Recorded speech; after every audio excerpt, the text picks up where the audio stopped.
Siguiendo con el estudio de las principales figuras geométricas, estudiaremos ahora la llamada elipse. Recordemos que todas las figuras geométricas, todos los lugares geométricos tienen una condición que los define, las define. Siempre hay elementos que permiten establecer, en ese caso, la definición para una elipse. Veamos cuáles son esos elementos. Dice la definición: sean los puntos F1 y F2, puntos del plano, sea la constante A real positiva, se define la elipse como el conjunto de puntos Q tales que satisfacen esta condición. La distancia desde Q hacia el punto F1 más la distancia desde Q hacia F2 tiene que ser exactamente igual a 2 veces A. Y entonces, a partir de esa condición, tenemos la definición para las elipses.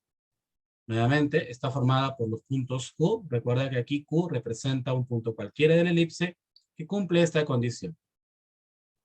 Distancia desde Q hacia F1 más la distancia desde Q hacia F2 tiene que ser igual a la constante 2 veces A.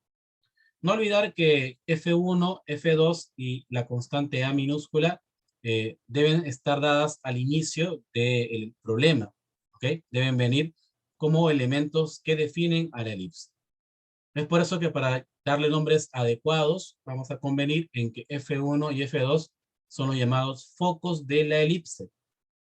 Y 2 veces A será llamado en adelante longitud del eje mayor. Entonces, con esa notación podremos volver sobre la definición de elipse y decir: dados los focos y dada la longitud del eje mayor, la elipse está formada por los puntos tales que la distancia desde Q hacia el foco 1 más la distancia desde Q hacia el foco 2 es igual a la longitud del eje mayor. Dicho de otra manera, la suma de las distancias desde un punto cualquiera de la elipse hacia los focos tiene que ser igual a la longitud del eje mayor.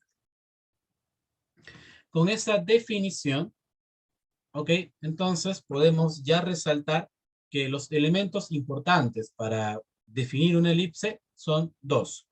Bueno, los focos, obviamente, y la longitud del eje mayor. Esos dos elementos son indispensables para hallar la ecuación de cualquier elipse. ¿Ok? Ahora, antes de pasar a identificar los elementos, ¿ok? Y la gráfica clásica de esta figura geométrica, es importante identificar cómo es que ella se forma.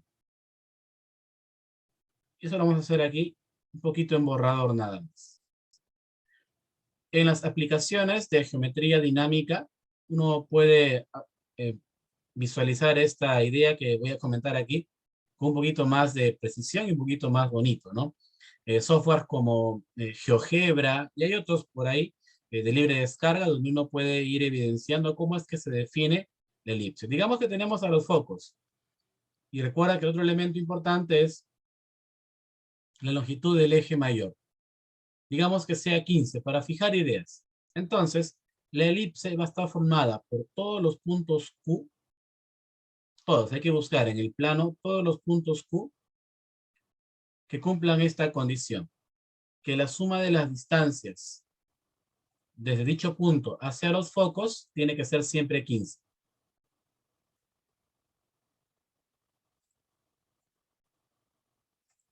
Por ejemplo, esta distancia de 1 más esta distancia de 2 tiene que sumar 15. Y así el punto Q estará en la elipse. De esa manera, jóvenes, obviamente en sentido figurativo, ¿no? Porque en realidad ya se tiene la gráfica, ya se es conocida, pero si te preguntas cómo es que se determina la gráfica de una elipse, es pues con esto, identificando nuevamente todos los puntos que cumplan esta condición, que la suma de las distancias de un punto cualquiera de la elipse hacia los focos tiene que ser igual a la longitud del eje mayor.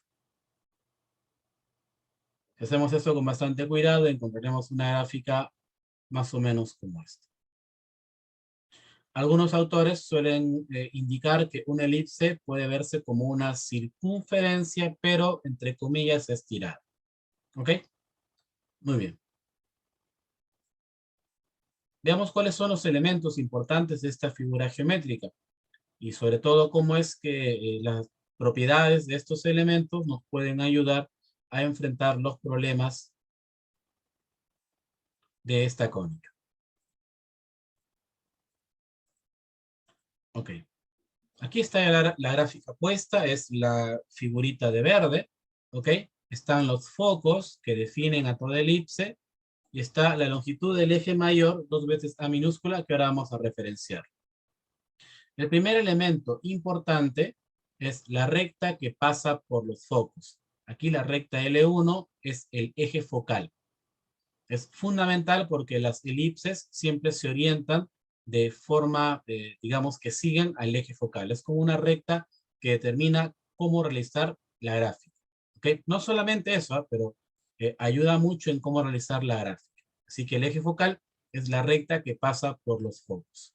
El eje focal intercepta a las elipses en 2 puntos, aquí indicados, V1, V2.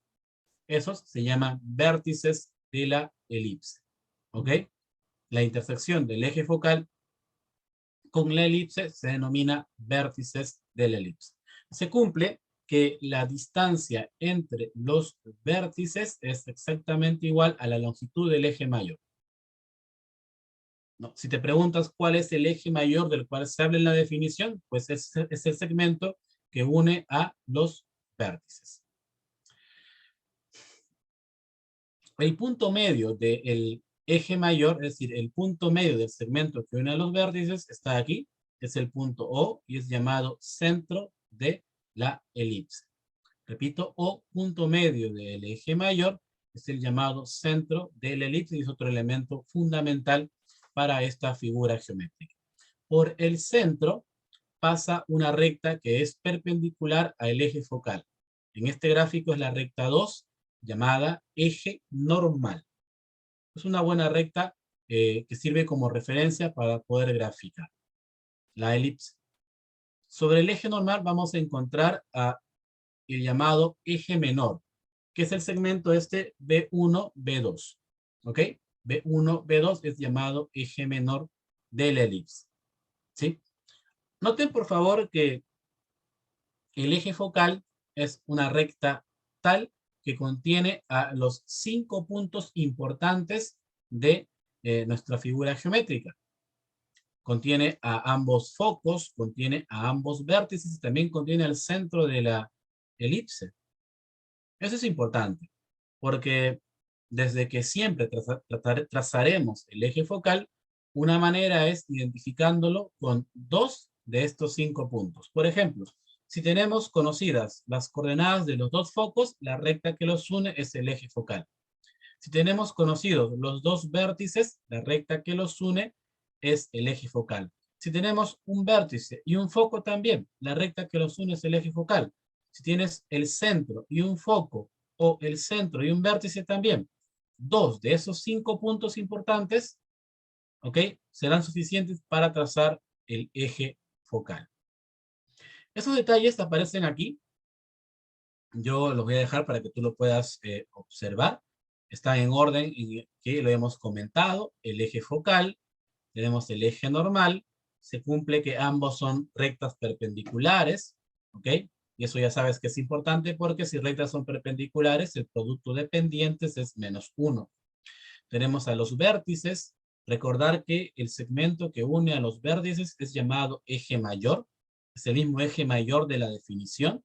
Es por eso que la distancia entre los vértices es igual a 2 veces A minúscula. Tenemos también al eje menor. Recuerden que el eje menor está sobre el eje normal. ¿Ok? Y por convención, vamos a decir que la distancia entre los extremos del eje menor es 2 veces B minúscula. Es una convención representar de esa manera a la longitud del eje menor. El segmento que une a los focos se conoce como distancia focal. Algunos libros le llaman longitud focal. Más allá de eso, se estila representar al segmento que une a los focos, a la longitud del segmento que une a los focos, como 2 veces C minúscula. como pueden apreciar en nuestra grafiquita, ¿no? A ver, desde el centro hacia un extremo, aquí está, del eje menor, está B minúscula, desde el centro hacia otro extremo del eje menor, B minúscula. Desde foco hasta foco, 2 veces C minúscula.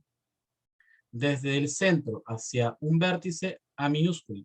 Y desde el centro hacia el otro vértice, obviamente, A minúscula. ¿Ok? Esas relaciones, esas longitudes son importantes. ¿Por qué? Porque hay una propiedad muy, muy interesante. Hemos comentado que el centro es el punto medio del segmento que une a los vértices. En realidad, el centro es el punto medio de cualquier segmento importante en las elipses. Del segmento que une a los vértices, del eje menor, de la distancia focal, el centro siempre está en el punto medio de dichos segmentos. ¿Ok? Además, el centro es intersección del eje focal y del eje normal. Y esa es una manera de poder hallar las coordenadas del centro. Porque recuerden que si un punto es intersección de rectas, sus coordenadas pueden hallarse vía sistema de ecuaciones. Hay un parámetro que se menciona poco, lo haremos por una cuestión teórica, es la llamada excentricidad. La excentricidad de una elipse se calcula como el cociente entre C y A. C está ligado a la distancia entre los focos y A minúscula está ligado al eje mayor de la elipse. Finalmente, hablemos de los lados rectos. Al igual que en las parábolas, si yo trazo una recta que pase por el foco y sea perpendicular al eje focal, dicho segmento va a ser llamado lado recto. Para todavía ponerle un poquito más de detalle, cualquier segmento que una dos puntos de la elipse se llama cuerda. Si en particular dicho segmento pasa por el foco, por ejemplo así, se llama cuerda focal. Y si la cuerda focal es perpendicular al eje focal, se llama lado recto. Como hay dos focos, entonces tendremos dos lados rectos. Ambos cumplen las mismas propiedades. El lado recto es perpendicular al eje focal. Si quieres, el lado recto es paralelo al eje normal. El foco está en el punto medio del lado recto. Si de alguna manera tenemos las coordenadas de los extremos del lado recto, por formulita de punto medio, podemos hallar las coordenadas del foco. Y tenemos una propiedad adicional respecto del lado recto. La longitud del lado recto se calcula como 2b al cuadrado entre a. Estas constantes a, b, que ya hemos identificado cómo es que se calculan, me permiten hallar la longitud del lado recto.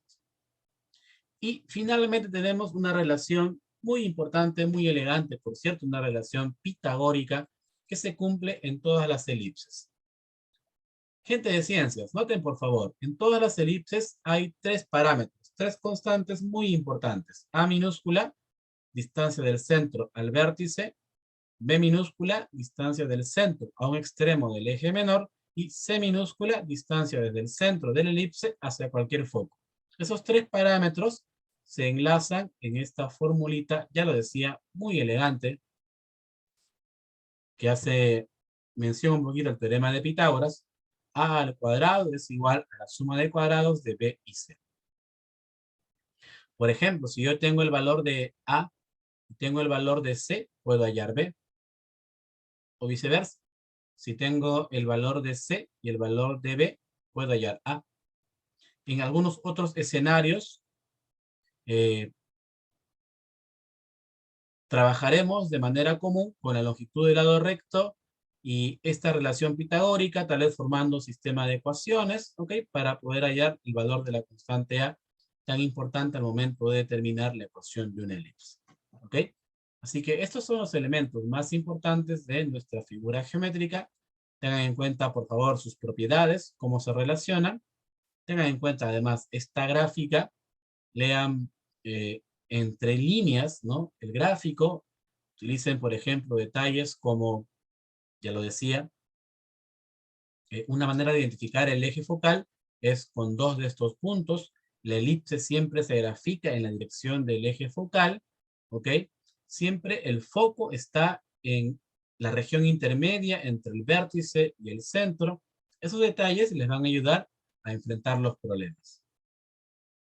Y para recapitular finalmente, si de manera general quisiera hallar la ecuación de una elipse, necesito dos cosas. Coordenadas de los focos, longitud del eje mayor. Y recuerden la definición, la suma de las distancias desde un punto cualquiera de la elipse hacia los focos tiene que ser igual a la longitud del eje mayor.